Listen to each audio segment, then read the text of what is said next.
ওএনপি humanity কর্তৃক আয়োজিত আজকের ওয়েবিনারে সম্মানিত হোস্ট রুহুল কুদ্দুস সিফাত স্যার, উপস্থিত আছেন আমাদের জীবনধারা হিউম্যানিটির কর্ণধার S K Munnaf Ali sir, Zafrul Islam sir, এরপরে বাংলার মেন্টর আমাদের সকলের শ্রদ্ধাভাজন প্রিয়ভাজন আমাদের আব্দুল সুবহান স্যার, নজরুল ইসলাম স্যার, মসজিদুল সরকার স্যার, ডক্টর ইলিয়াস স্যার সহ সকলকেই জানাই অন্তঃস্থল থেকে আন্তরিক মুবারকবাদ।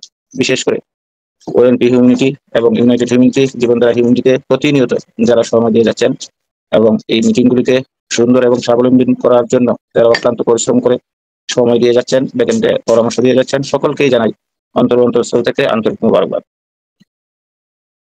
কৃতজ্ঞতা প্রকাশ করছি সেই মহান মনিবের দরবারে, যিনি অত্যন্ত একটা সুন্দর মুহূর্তে আমরা এতগুলি সুন্দর মানুষের সাথে কিছু কথা বলার এবং শোনার তৌফিক দান করেছেন। এই জন্যই আল্লাহ রাব্বুল আলামিনের কাছে শ্রদ্ধার সহিত নত শিরে শুকরিয়া জ্ঞাপন করছি, আলহামদুলিল্লাহ।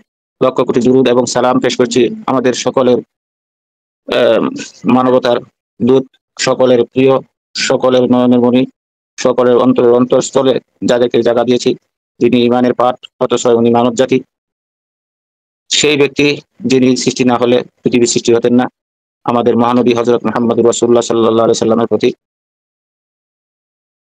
কৃতজ্ঞতা প্রকাশ করছি আমাদের সকলের প্রিয়, সকলের বন্ধু, সকলের লাভিসিও এস মুফার স্যারের প্রতি, যিনি না হইলে ওয়ান পিসিবের জন্ম হতো না, আর ওয়ান পিসিবের জন্ম না হলে ওএনপি হিউম্যানিটির জন্ম হতো না, আর ওএনপি হিউম্যানিটির জন্ম যদি না হতো তাহলে আজকে আমরা একারে 146-45 জন মানুষ একত্রিত হতে পারা সক্ষম হতো না। সুতরাং ওই ব্যক্তিকে আমি শ্রদ্ধার সহিত স্মরণ করছি, ওনাকে যেন আল্লাহ রাব্বুল আলামিন নেক হায়াত দান করেন এবং সুস্বাস্থ্য অধিকারী হিসেবে রাখেন। সাথে সাথে ওনার ফ্যামিলি সহ, টেক টিম সহ যারা ওয়ান পিসিবের জন্য বিভিন্ন পর্যায়ে থেকে এই আমাদের কোম্পানির জন্য কাজ করে যাচ্ছেন, সকলকে আল্লাহ রাব্বুল আলামিন যেন নেক হায়াত দান করেন। সাথে সাথে 14 লক্ষ প্লাস ফাউন্ডার যে যেখানে আছেন সকলের নেক হায়াত এবং সুস্বাস্থ্য কামনা করছি। যাই হোক, আজকের যে সুন্দর একটি টপিক রেখেছেন আমাদের রুহুল কুদ্দুস সিফাত স্যার, প্রতিনিয়তই আসলে মানে প্রত্যেক দিন নতুন নতুন একটি টপিক রেখে বিভিন্ন স্যারদের কাছ থেকে আমরা যে নতুন নতুন কথাগুলি শুনছি, যে আমাদের পিটিএসকে গাইড ম্যাম বলেছিলেন, এখানে আমরা আসছি, প্রতিনিয়তই আমরা কিছু না কিছু শিখছি, যেটা আমাদের ভবিষ্যতের জন্য অবশ্যই কোনো শিক্ষায়, কোনো জ্ঞানেই কোনো সময় অকেজো থাকে না। যখন যেটা সময় আসে, যখন আমরা ওই বিষয়ের মানে সামনে এটা আমার চলে আসে, তখন ওই জ্ঞানটাই আমার কাজে লাগে। তখন আমরা বুঝতে পারি যে এই শিক্ষাটা আমি ওইখান থেকে পেয়েছিলাম, যার জন্য আজকে ওই শিক্ষাটা, ওই জ্ঞানটা, এই কথাটা আজকে আমার কাজে লেগেছে। উদাহরণস্বরূপ যদি বলি, আপনার মনে কিছু নেবেন না, আমি উদাহরণস্বরূপ বলি যে এই জিনিসটা আজকে কাজে লেগেছে আমার। যেমন এই ওয়েবিনারে থাকার যে কতটুকু মানে উপকার আজকে আমি পেয়েছি, সেটা আজকে আমার পেয়েছি। আমার সাব ক্লাস্টার ছিল আজকে, সাব ক্লাস্টার ট্রেনিং ছিল।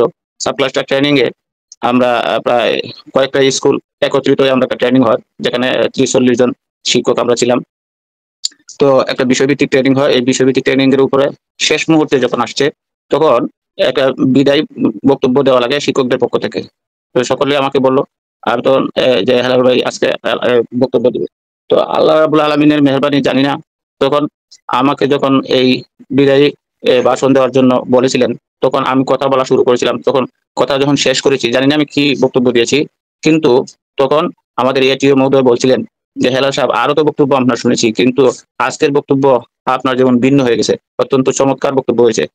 তখন আমি স্বীকার করেছি যে হ্যাঁ স্যার, এটা আমি ওইখানে বলেছি, কথাটা হয়তো আপনারা শুনেন নাই, আল্লাহ রাব্বুল আলামিন জানেন। তখন আমি বলেছি যে স্যার, এটার অবদান হচ্ছে আমি একটা কোম্পানিতে আছি, এটা এখন বলবো না, কোনো সময় যদি আল্লাহ এই সুযোগ করে দেওয়া হয় যে এই কোম্পানি সম্পর্কে, আমি যে কোম্পানিটাতে আসি, আর এটা সুবাদে আমরা প্রতিনিয়ত একটা মিটিং হয় ভার্চুয়াল, এখানে কিছু মাঝে মধ্যে সুযোগ পাই কথা বলার। এই বলতে বলতে আমাকে আজকে এই পর্যায়ে আপনারা দেখতে পাচ্ছেন। সুতরাং এইটার মানে ফল আপনারা আগামী দিনেও ইনশাল্লাহ দেখবেন। যদি আমার কোম্পানি এই আসে, তখন কোম্পানি কি আর কোম্পানি কি কাজ নিয়ে পৃথিবীতে আসছে, সেটা আমি পরবর্তীতে ইনশাল্লাহ এইভাবে একটা ট্রেনিং এর মাধ্যমে সকলকে জানান দিব ইনশাল্লাহ। এই যে বিষয়টা আমি আজকে পেয়েছি, ধন্যবাদ পেয়েছি, সেটার একমাত্র অবদান হচ্ছে ওএনপি হিউম্যানিটি, ইউনাইটেড হিউম্যানিটি, জীবনধারা হিউম্যানিটি। কেননা এখানে আসার পরে এই কথা বলার সুযোগ পাই, কিছু কথা বলতে বলতে আমার যে জড়তাটা, মুখের জড়তা, এই জিনিসটা আস্তে আস্তে দূর হচ্ছে। সুতরাং এক পর্যায়ে আমি আরো হয়তো বলতে পারবো, এই বলার সুযোগটা তো আজকের এই ওয়েবিনার। সুতরাং আমি মনে করি কোনো শিক্ষায় মানে বেকার যায় না, কাজে লাগে, যেটা আজকে আমার লেগেছে। তো যাই হোক, আমি কিছু বলতে চাই এই কথার উপরে। আমি আমার পক্ষ থেকে আমার বিষয়ে একটু বলতে চাই।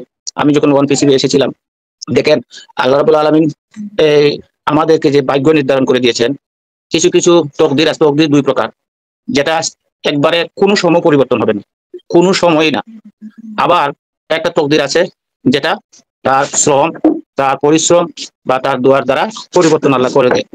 এই দুই জাতের তকদির হলো দুই প্রকার। যে তকদিরটা পরিবর্তনশীল, দোয়ার দ্বারাই হোক বা তার শ্রমের দ্বারাই হোক, এই তকদিরটা আমরা করলাম যেটা, এটা পেয়েছি আমরা ওয়ান পিসি। যেটা আমি চাই নাই, আমি কোনোদিন ভাবি নাই, আমি কোনোদিন এই আল্লাহর কাছেও চাই নাই যে আল্লাহ তুমি আমাকে একটি আইটি কোম্পানির পার্ট হিসাবে আমাকে রাখিও। এই ধরনের চিন্তাই আসে নাই, কোনো সময় তো ভাবতেও পারি নাই কোনোদিন। যে ভাবনাটা আমার অন্তরে ছিল না, আমার দাদার অন্তরে ছিল না, আমার বাপের অন্তরে ছিল না, আমার কেউরই ছিল না, বংশের মধ্যে এই ধরনের কোনো চিন্তাধারাই ছিল না। কিন্তু আমি চাই নাই, কিন্তু আল্লাহ রাব্বুল আলামিন আমাকে দিয়েছে। যে রিজিকটা, যে জিনিসটা চাওয়ার আগে আল্লাহ রাব্বুল আলামিন দেয়, এটা বুঝতে হবে এটা আল্লাহ রাব্বুল আলামিনের পক্ষ থেকে একটা খাস নিয়ামত।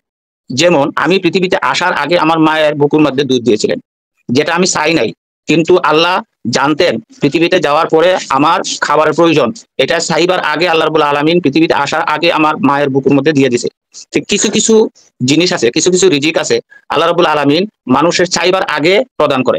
যে জিনিসটা আমরা ওয়ান পিসিকে পেয়েছি, এটা আমরা চাইবার আগে পেয়েছি, আমি চাই নাই, কিন্তু আমাকে ডেকে একজন মানুষ এর মাধ্যমে আল্লাহ রাব্বুল আলামিন তার মাধ্যমে আমাকে ডেকে নিয়ে তার কথাগুলি শোনার মাধ্যমে আজকে এই ওয়ান পিসিবি আমি এসেছি। এই যে তকদিরটা, এই বুঝতে হবে এটা আল্লাহ তাআলার একটা খাস নিয়ামত।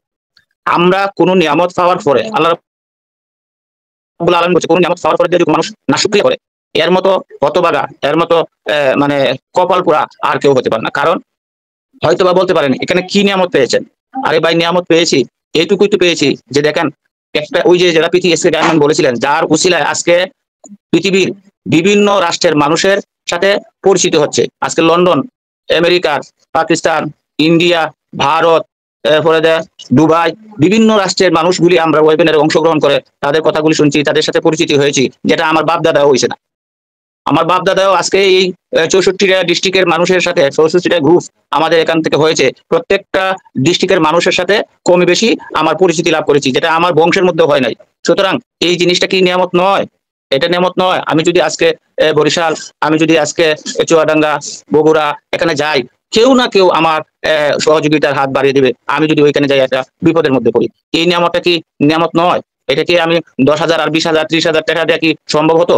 আমি যখন মারা যাব তখন এই ওয়েবিনারে যখন এই সংবাদটা আসবে যে হেলাল সাহেব মারা গেছে, তখন ওই মানুষগুলি এখানে 400 500 বিশেষ করে বাংলার যত কমিউনিটি আছে, প্রত্যেকটা কমিউনিটিতে প্রত্যেকটা ওয়েবিনারে করলাম এই জিনিসটা জানান হবে। এখানে হাজার হাজার মানুষ, শত শত মানুষ আমাকে নিয়ে সুখ পালন করবে, আমার জন্য দোয়া করবে, আমার মাগফিরাত কামনা করবে। এই যে বিষয়টা, এটা কি কম মনে করি আমি? কম নয়, অত্যন্ত সবচেয়ে বেশি, যেটা টাকার চেয়েও বেশি। কোটি কোটি টাকা দিয়ে ওই মানুষগুলিকে আমি পেতাম না আমার দোয়া করার জন্য। সুতরাং আমি মনে করি যে ওয়ান পিসি আমাদেরকে অনেক কিছু দিয়ে ফেলেছে। তবে হ্যাঁ, যেটা আমাদের মুখ্য উদ্দেশ্য, যেটা নিয়ে যেটা শুনে এসেছি, এটা হয়তো এখন পর্যন্ত আমরা পাই নাই, কিন্তু আভাস পাচ্ছি, আমাদের নাকের মধ্যে ঘ্রাণ লাগছে, ইনশাল্লাহ আমরা অচিরেই এটা পেতে যাচ্ছি। তাহলে আমরা এত অধৈর্য হওয়ার কি রয়েছে?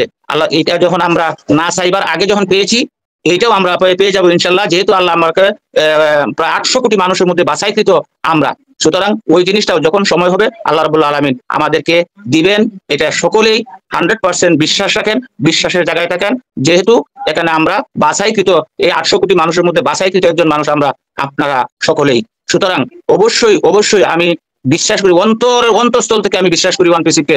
আগেও যেভাবে করেছিলাম, বরং এখন এই কিছুদিনের ভিতরে, বিশেষ করে এই ওয়েবিনার, যাদের 2টা ওয়েবিনার করেছেন ওয়ান পিসির আমাদের সম্মানিত সিও, এরপর থেকে মাঝখানে যে বিরতি 2 মাস 3 মাস উনি আসেন নাই, এর পরবর্তীতে যখন আমরা সামনে এসেছে, তখন আমি আগের চেয়ে আরো প্রায় 100 গুণ বেশি আমি বিশ্বাসের জায়গাটা আমার অন্তরের মধ্যে ধারণ হয়েছে। কেননা যদি উনি চলেই যেতেন, উনি যদি আমাদেরকে না দেওয়ারই হতেন, তাহলে এখন পর্যন্ত আমাদের সামনে উনি লেগে থাকতেন না। সুতরাং এটা আমরা বিশ্বাস করা উচিত যে উনি আমাদের জন্যই পরিশ্রম করছেন, আমাদের মুখে হাসি ফুটাইবার জন্যই উনি অত্যন্ত পরিশ্রম করে যাচ্ছেন। আমরা কৃতজ্ঞতার পাত্র হই, আমরা যেন না শুকরিয়ার পাত্র না হই। সুতরাং আমি সকলকে অনুরোধ করব, আমরা বিশ্বাসের জায়গায় থাকি, আল্লাহ রাব্বুল আলামিনের উপরে তাওয়াক্কুল করি, ভরসা রাখি। আল্লাহর উপরে যদি কোনো মানুষ ভরসা রাখে, আল্লাহ তাকে ঠকায় না। ইনশাআল্লাহ আল্লাহ রাব্বুল আলামিন আমাদের সকলের আশা এবং ভরসা ইনশাআল্লাহ কবুল করবেন। তত লক্ষ লক্ষ মানুষের দোয়া আল্লাহ ফেলে দিতে পারেন না। আল্লাহ রহমানুর রহিম, আল্লাহ আমাদের প্রতি অবশ্যই সহায় হবেন। ধন্যবাদ। আমি অগোছালোভাবে কিছু কথা রেখেছি, যদি ভুলভ্রান্তি হয় ক্ষমার দৃষ্টিতে দেখবেন। সকলকে আবারও ওএনপি হিউম্যানিটির পক্ষ থেকে বা আমার পক্ষ থেকে সকলকে আন্তরিক মুবারকবাদ এবং দোয়া জানিয়ে আমি আমার সংক্ষিপ্ত আলোচনা এখানে রাখছি। আসসালামু আলাইকুম ওয়া রাহমাতুল্লাহি ওয়া বারাকাতুহু। চমৎকার চমৎকার।